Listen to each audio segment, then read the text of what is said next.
ఒక ఊర్లో అమాయకుడు అమాయకుడు భుజాన ఒక మేకపిల్లని వేసుకుని దాన్ని ఏదో అమ్ముకోవాలని పాపం బజారుకి బయలుదేరుతాడు. ఇంట్లో నుంచి గడప దాటుతానే ఒకడొస్తాడు.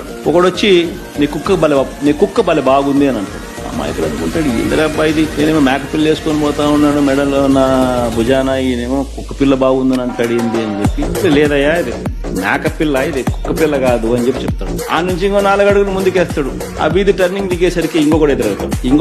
ఇంకోడేమంటాడు, అరే నీ కుక్క పిల్ల చాలా తెల్లగా ఉంది, చాలా బాగుంది అంట, ఎక్కడి నుంచి తెచ్చుకున్నావు అని.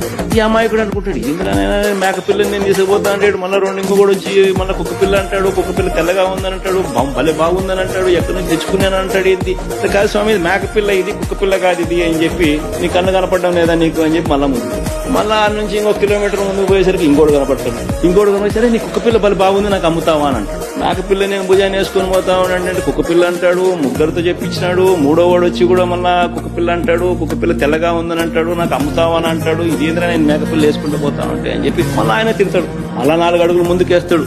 4వ వాడు కనిపించేసరికి ఏమంటాడు, కుక్క పిల్లని ఎందుకయ్యా నువ్వు మెడలో వేసుకొని పోతా ఉన్నావు, నువ్వు భుజాన్ని వేసుకొని పోతా ఉంటావు, పక్కన నీతో పాటు నడవమంటే నడవదా అంటాడు. దాంతో ఏమంటాడు అమాయకుడు, పాపం నా కళ్ళకి ఏమన్నా అయిందా, నా మనిషికి ఏమన్నా అయినా అని చెప్పి మేకపిల్లని తీసి ఆడేసి, నాకు మేకపిల్ల వద్దు, నాకు ఈ కుక్క పిల్ల వద్దు అని చెప్పి పోతాడు. కరెక్ట్ గా చంద్రబాబు నాయుడు గారు రాష్ట్రాన్ని ఆర్గనైజ్డ్ క్రైమ్ పద్ధతిలో ఏ రకంగా తాను నడుపుతా వస్తున్నాడు అన్నదానికి నిదర్శనం ఇది. ఫస్ట్ వ్యక్తి పేరు చంద్రబాబు, 2వ వ్యక్తి పేరు దత్తపుత్రుడు, 3వ వ్యక్తి పేరు బీజేపీలో ఉన్న తన వదినమ్మ, తన మనిషి.